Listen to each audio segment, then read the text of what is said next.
Buenas tardes, licenciada.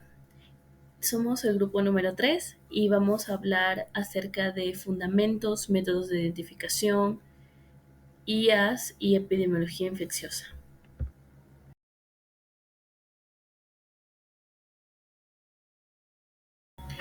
Como primera actividad tenemos observar los métodos de identificación directa de bacterias y realizamos una tabla comparativa de la tinción Gram y la tinción Ciel-Nielsen.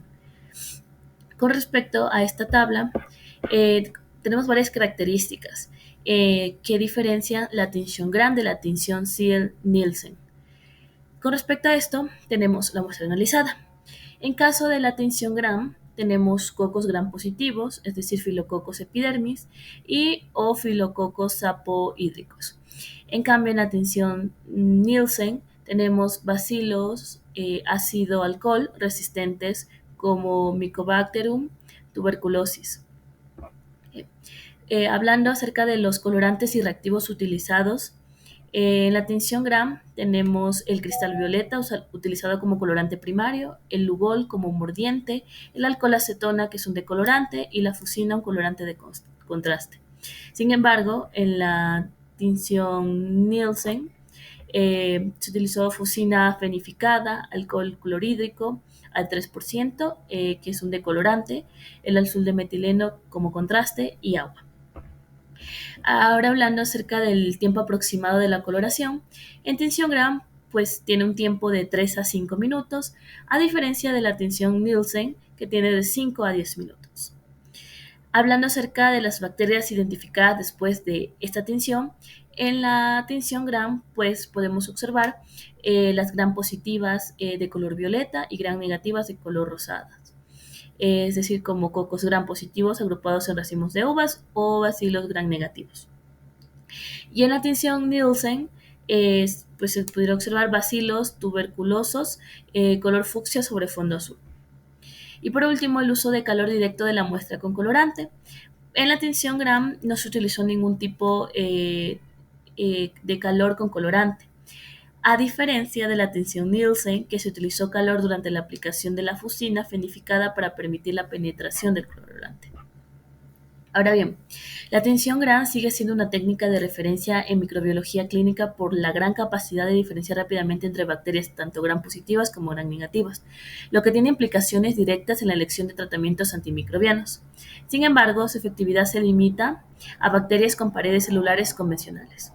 Por otro lado, la tinción de Ciel-Nielsen, aunque más específica, es crucial en el diagnóstico de infecciones por Mycobacterium tuberculosis y otras bacterias ácido-alcohol resistentes, cuya pared celular rica en lípidos los hace invisibles para el método de Gram.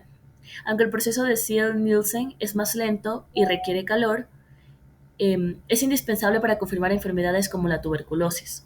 Por lo tanto, ambos métodos se complementan, cubriendo un espectro más amplio de infecciones bacterianas y facilitando diagnósticos pues mucho más complejos.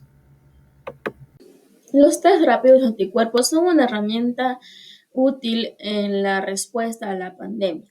Estos se centran en su relevancia y eficacia en la detención de anticuerpos IgM e IgG.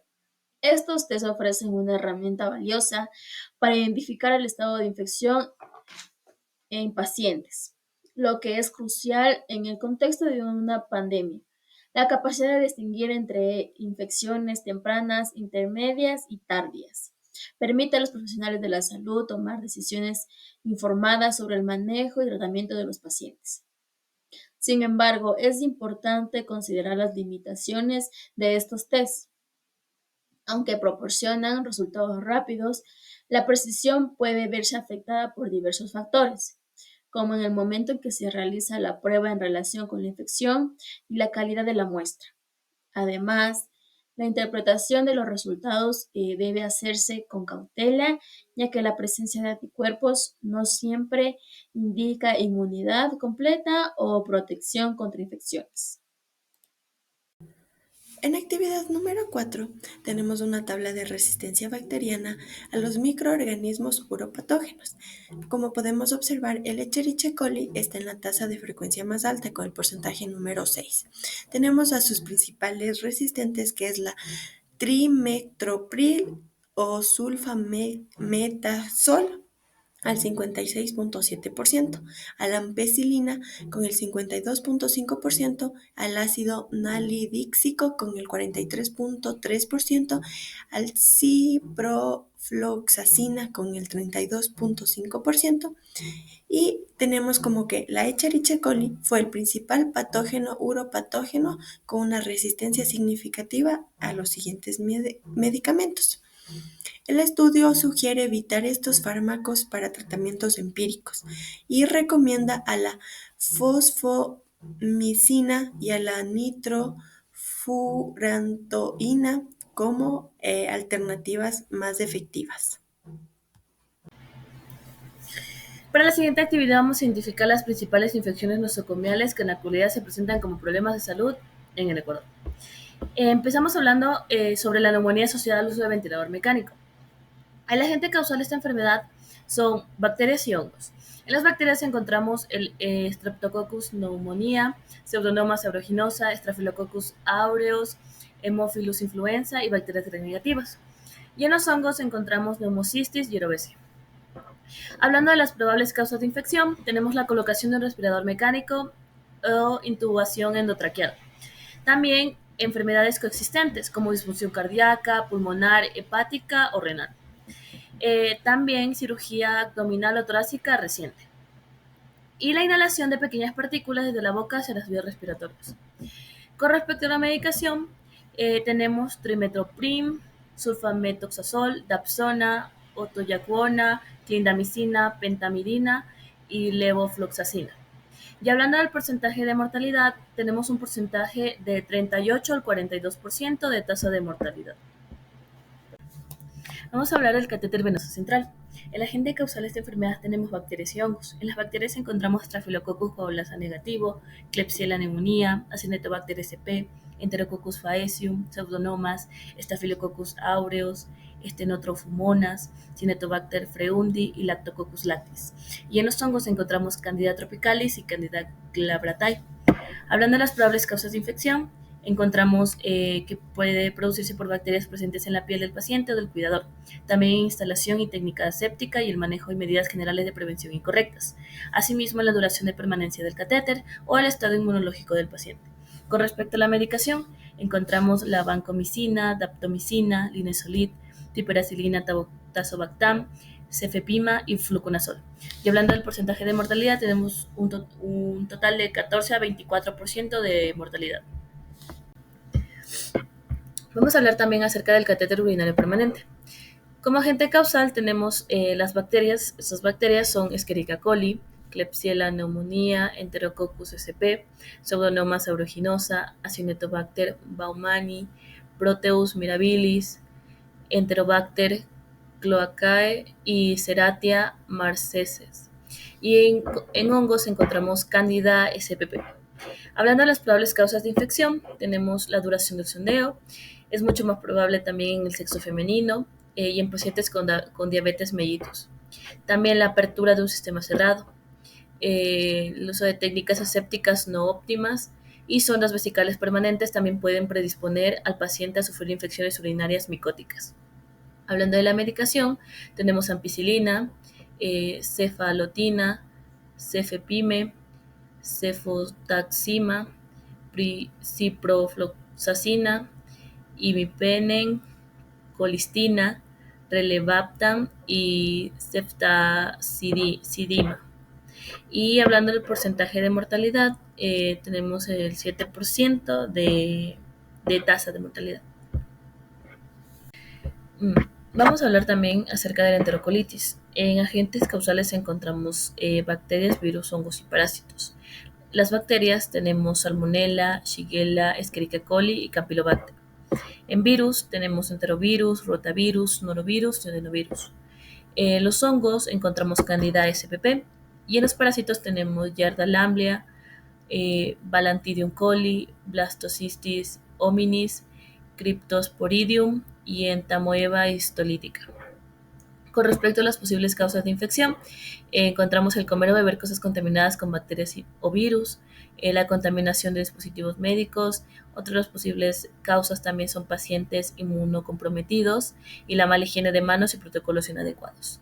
Hablando de la medicación, encontramos mesalazina, delcicol, valsalacida, dipentum, oxalacina, ciprofloxacino, metronidazol y acitromicina. Y con respecto al porcentaje de mortalidad, tenemos un 4.4% de mortalidad.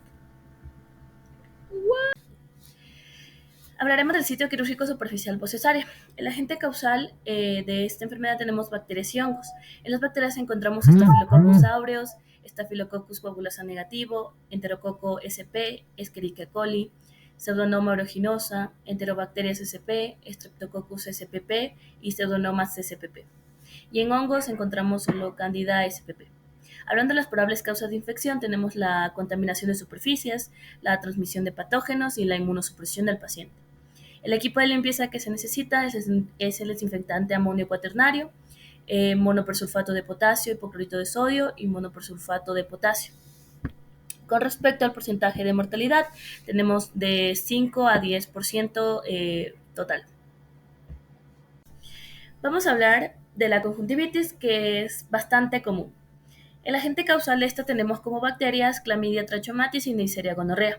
En virus tenemos adenovirus y entenovirus.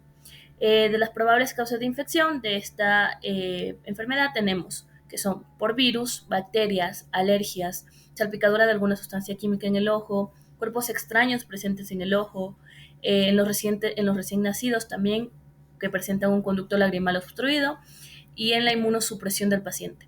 Hablando de la medicación, tenemos trimetoprima, polymyxina, corticosteroides, eritromicina, ceftriaxona y colirios de nitrato de plata.